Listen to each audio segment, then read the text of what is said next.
The storm is gathering across West Asia. Satellite eyes have spotted movement, and the world is asking the same electrifying question. Is Iran preparing for a nuclear test?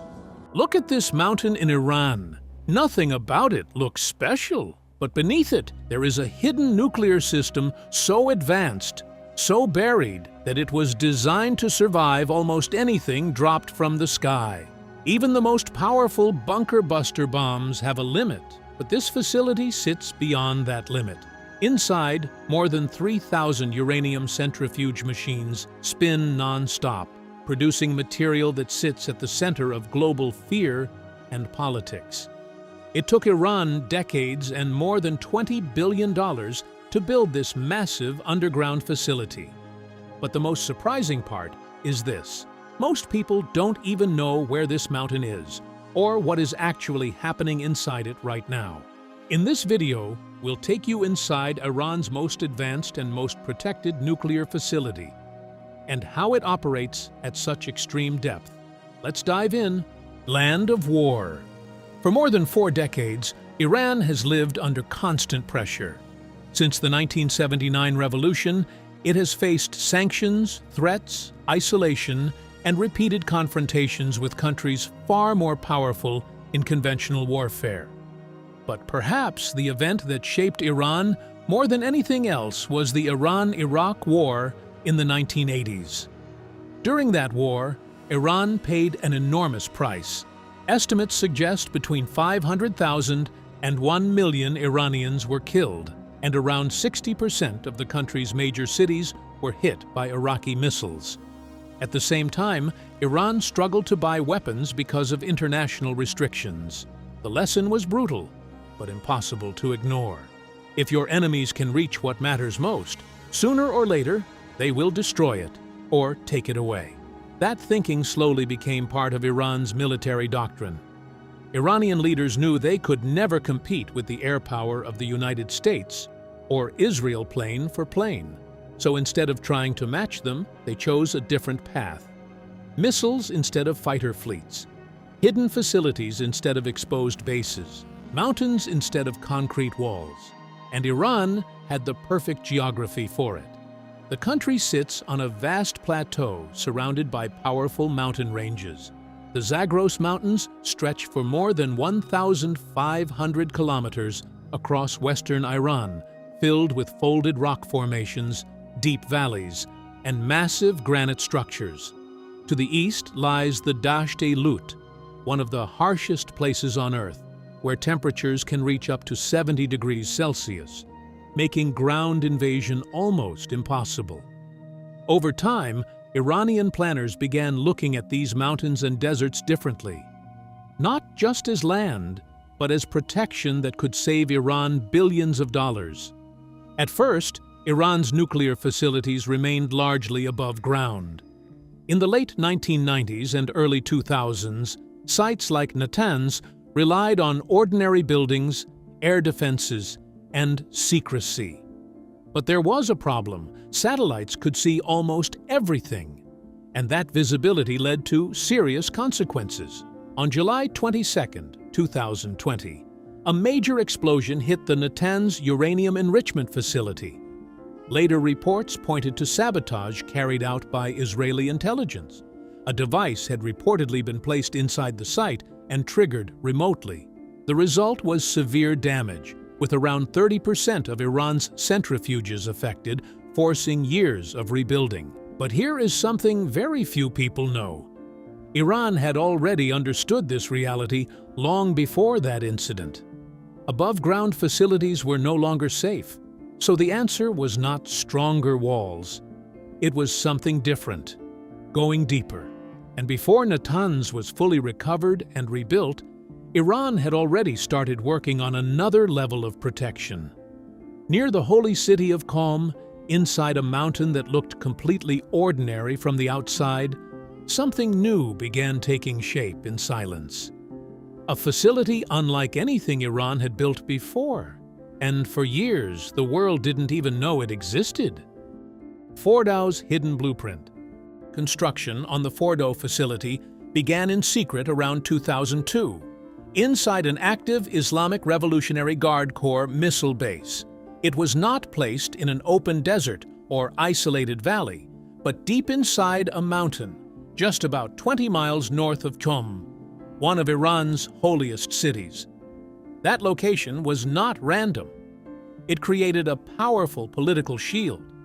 Any attack near such a sacred city would risk mass civilian casualties and could trigger a wider regional crisis. In simple terms, Fordo was placed where even enemies would think twice before striking. But secrecy never lasts forever. In September 2009, Western intelligence agencies led by the United States, United Kingdom, and France publicly exposed the facility. Satellite images had revealed large-scale excavation, heavy military security, and unusual ventilation structures carved into the mountain. Iran was forced to admit its existence to the International Atomic Energy Agency, and at that moment, the real scale of Fordo began to emerge. This was not a normal underground site. It was a fortress carved deep into solid granite, sitting nearly 80 to 90 meters below the surface. To reach its core, any weapon would first need to pass through layers of reinforced concrete and natural rock designed to absorb massive impact. Even the entry points were built for defense. The tunnels are long and curved so that any blast wave slows down before reaching inside. Heavy steel doors, weighing several tons, can shut in seconds to block off sections and stop damage from spreading. Inside, the system becomes even more controlled. Biometric access, strict checkpoints, and segmented corridors ensure that no single breach can compromise the entire facility. And it does not stop there. Fordo has its own air filtration systems, capable of blocking chemical, biological, and radioactive contamination. Independent power supplies, underground water systems, and sealed infrastructure allow it to function even if everything above ground is destroyed. In structure, it behaves less like a building and more like a buried, self-contained system cut off from the surface world. A facility designed to survive almost anything. But with this level of security, a question becomes impossible to ignore. What exactly is Iran building inside it? And why do the United States, Israel, and several Arab countries treat this place like a serious threat? The underground machine. To understand Fordo, you have to stop thinking of it as a bunker. It is closer to a living industrial system, running continuously, with thousands of machines depending on perfect balance to survive. At its core are centrifuges, long silver cylinders arranged in tight networks called cascades. Inside them, uranium gas is pushed and spun at extreme speed, sometimes hundreds of thousands of rotations per minute. The goal is simple in theory, but extremely sensitive in practice, separating uranium isotopes through force. Fordo is believed to house thousands of these centrifuges, working in linked chains to gradually increase uranium enrichment, a process that becomes more sensitive and dangerous the further it goes. But the real danger is not the process itself. It is how fragile it is. A small vibration, a brief power drop, or even a slight temperature change can cause these machines to fail instantly. Rotors can break, systems can collapse, and in worst cases, one failure can trigger damage across an entire chain. So everything around them has to be controlled, with extreme precision. Fordo is built like a support system for these machines. Because centrifuges produce constant heat, massive cooling networks run through the tunnels. Chilled water flows through hidden pipes in the floors, pulling heat away without interruption. Ventilation systems continuously clean and stabilize the air so even dust cannot interfere with the spinning rotors. Power is equally critical. The facility does not depend on a normal external grid. Instead, it uses underground diesel generators and backup battery systems designed to keep energy flow completely stable even if the outside world shuts down. And then there are the people. Technicians and guards work in rotating shifts, living deep underground for long periods. There is no sunlight, no natural time reference. The result is a strange balance, human life and machine systems locked together in a sealed underground space, both dependent on perfect conditions to function. Reports suggest that building and hardening this entire underground nuclear infrastructure has cost Iran tens of billions of dollars over time. Fordow alone is estimated to be part of a program that has crossed $20 billion in total investment. But there is something important to understand here. Whatever is publicly known is only part of the picture. Facilities like this are never fully revealed in detail, especially when they are tied to national security. Fordow is no longer just a nuclear facility. It is a system designed to keep itself alive on its own, even if everything above it is gone. And that raises a question. If everything inside is built to survive underground, supported by its own power, its own cooling, its own control systems, then what does it actually take to destroy something like this? Depth versus destruction. For decades, the United States military held what was considered the ultimate tool for underground targets, the GBU-57. A massive bunker-buster bomb, weighing around 30,000 pounds, dropped only from stealth bombers. It is designed to fall deep into the ground before exploding, reaching up to about 60 meters of earth or nearly 20 meters of reinforced concrete. In most scenarios, it is powerful enough to destroy heavily protected underground facilities. But Fordow was never a normal target because it sits around 80 to 90 meters underground, already deeper than the known penetration limit of the bomb. And that is not even the main problem. Fordow is not buried under soft soil or layers of concrete. It is carved directly into solid granite. And granite behaves very differently. It is dense, tightly locked, and extremely resistant to sudden shock. Instead of cracking easily, it absorbs and spreads the force through the mountain itself. To overcome this, military planners rely on a method called sequential bombing. The idea is simple. Drop multiple bunker busters on the exact same point, one after another, in very short intervals. Each explosion is supposed to dig deeper, clearing the way for the next strike. But in reality, physics pushes back. When a bomb hits solid rock, it doesn't create a clean path downward. It breaks the surface into huge amounts of loose debris. That broken rock quickly falls back into the crater and fills it again. Instead of helping the next strike go deeper, it creates a thick layer of rubble that absorbs and spreads the impact sideways. So instead of digging down further, the force starts to lose direction and strength. And even when shock waves travel deeper, they don't hit a rigid structure. Inside Fordow, the main chambers are built with isolation systems. They are not fixed directly into the rock. Instead, they are designed to slightly flex and absorb movement, reducing the impact of powerful external shocks. Almost like the facility is floating inside the mountain rather than being rigidly locked into it. So the physical reality becomes clear. The deeper you go, the harder it becomes to break. And Fordow sits beyond the practical reach of current conventional weapons. But here's the real twist. Because even if bombs cannot reach it from above, there is another kind of attack that already proved far more effective without ever breaking the ground. The invisible attack. When physical walls proved unbreakable, the conflict didn't stop. It changed shape. It moved into the digital world. In 2010, Western and Israeli intelligence introduced a new kind of weapon. Not a bomb, not a missile, but a computer virus called Stuxnet.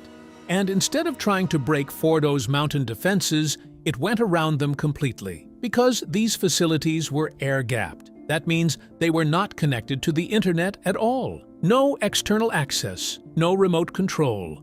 Everything was isolated. So the attackers used a different entry point, human error. A contractor or insider unknowingly inserted an infected USB drive into the internal system. And that was enough. Once inside, Stuxnet didn't explode anything. It took control silently. It targeted the programmable logic controllers that run centrifuges. These are the systems that control speed, pressure, and stability. The virus made the centrifuges spin at extreme, unstable speeds, then suddenly slow them down, again and again. To operators watching the screens, nothing looked wrong. The data they saw was fake. Everything appeared normal. But inside the machines, the damage was real. Over time, around 1,000 centrifuges were destroyed, turned into useless metal from internal stress and breakdown. And it happened without a single bomb being dropped. It was the first time in history that a major industrial target was destroyed by pure code. But the result was not what the attackers expected. Instead of stopping the program, it pushed Iran in the opposite direction. They studied the attack closely, rebuilt their systems, strengthened internal security, and replaced older centrifuges with more advanced models like the IR-6, capable of much higher efficiency and faster enrichment. At the same time, they expanded their underground infrastructure even further. Fordo itself moved toward higher enrichment levels, reaching up to 60% purity, far closer to weapons-grade material than before. And something important changed here. The war was no longer about physical destruction. It became a battle of invisible systems, attacking other invisible systems. But even that didn't stop the program. It only changed its direction. Because what came next was no longer a single strike. It became a cycle of attack and response that kept escalating over time. Strike response loop. In June 2025, the conflict escalated into a major joint U.S.-Israel campaign against Iran, known as the 12-Day War. It was the first direct American military intervention targeting Iran's nuclear infrastructure, and it unfolded in two phases. First, on June 13, 2025, Israel launched Operation Rising Lion, a surprise air campaign hitting Iran's air defenses, missile systems, and key military leadership targets. Then, on June 21, 2025, the United States joined under Operation Midnight Hammer. President Donald Trump ordered 7 B-2 stealth bombers to strike Iran, dropping 14 GBU-57 bunker buster bombs on deeply buried nuclear sites. The main focus was on 3 facilities: Natanz, Fordow, and Isfahan. Follow-up strikes also hit key transport routes, damaging bridges and rail lines that connected these facilities to the rest of the country. The goal was not just to hit the sites, but to isolate them completely. In the aftermath, the world entered confusion. Official statements from Washington claimed total success. They described the nuclear infrastructure as destroyed, set back by years, even decades. Even Trump, in his statements, said the targets had been completely obliterated. But intelligence assessments from other agencies painted a very different picture. One filled with uncertainty and incomplete verification. The most important question centered on Fordow. Satellite images showed something unusual, almost nothing. The surface remained largely intact. Only support structures above ground appeared damaged. But the real facility sits far deeper, inside 80 to 90 meters of solid rock. And from the outside, no one could see what changed inside. Did the centrifuges break? Did they survive? Or are they still spinning right now, completely untouched beneath layers of granite? There is no clear answer. And that uncertainty is exactly what makes Fordow different. Instead of forcing a collapse, the strikes triggered something else entirely, a cycle. Iran responded quickly. Facilities were repaired, infrastructure was reinforced, and more importantly, the strategy shifted again. Deeper construction began, heavier shielding was added, critical assets were dispersed across multiple underground locations, making them harder to track and harder to destroy in a single strike. Over time, this became a pattern. Every strike leads to reconstruction. Every reconstruction leads to deeper facilities. And every deeper facility becomes more difficult to target next time. and it is no longer limited to nuclear sites.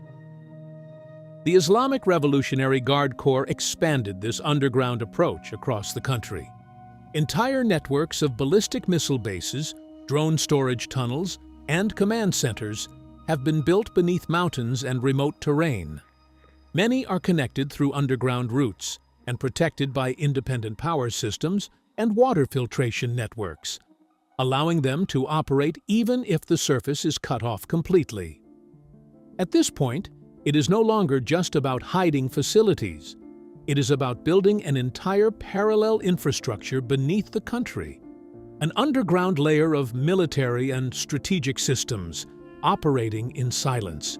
But here is what makes this even more complex.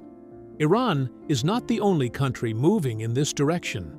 In fact, this pattern is spreading far beyond the Middle East. The pattern of underground war. 1981, something happened that became a chilling warning for every country watching the nuclear race. Israeli fighter jets launched a surprise strike on Iraq's Osirak nuclear reactor, a facility built with the help of France. The attack lasted barely 10 seconds, but it completely destroyed Iraq's biggest nuclear project in a single moment. That event changed everything. It became a clear example for every nation. If your nuclear facilities are visible, they are vulnerable. From that point onward, nuclear strategy slowly shifted in one direction, downwards. And over the following decades, 3 countries became the clearest examples of this transformation. At the Punggiri nuclear test site, buried its nuclear program deep beneath Mount Mantap, in tunnels estimated between 430 and over 700 meters of solid rock, protecting its weapons tests from outside reach. Second, China, inside the Taihang Mountains, developed what intelligence reports call the Underground Great Wall, a vast tunnel network stretching across thousands of kilometers and buried in many areas 300 to 500 meters deep, designed to hide and move nuclear missiles safely. Third, Russia, with facilities like the Zheleznogorsk mining and chemical combine, built underground nuclear infrastructure around 200 meters deep, designed during the Cold War to survive extreme attacks and continue operating even under heavy conflict.